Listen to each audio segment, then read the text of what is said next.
Bonjour à tous. Aujourd'hui, nous allons traiter la troisième partie de ce premier chapitre, c'est-à-dire les ondes progressives. Une onde progressive correspond à la propagation d'une perturbation dans un milieu matériel sans transport de matière, mais avec transport d'énergie.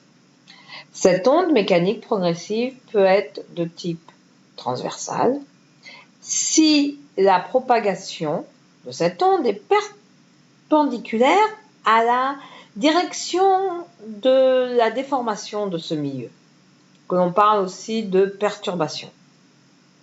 De même, l'onde peut être de type longitudinal si la direction de la perturbation est parallèle à la direction de propagation. On a deux exemples d'ondes transversales, les ondes à la surface de l'eau et les ondes S des séismes.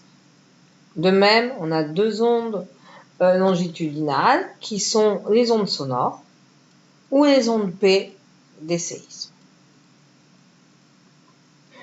Une onde est dite progressive car elle se propage de proche en proche à partir de la source.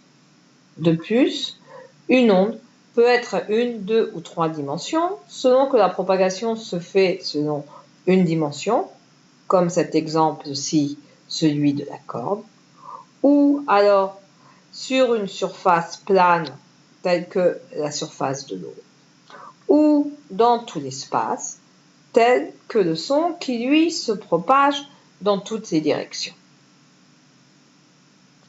La célérité d'une sonde V d'une onde correspond au quotient de la distance d parcourue par l'onde sur la durée ΔT de parcours.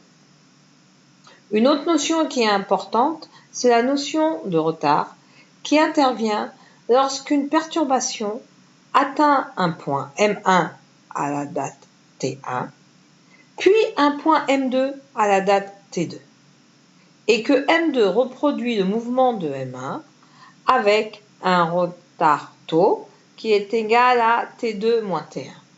On a alors tau qui est égal à M1, M2 sur V.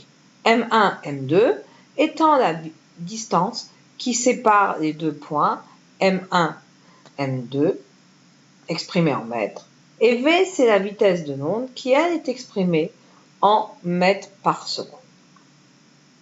Au revoir.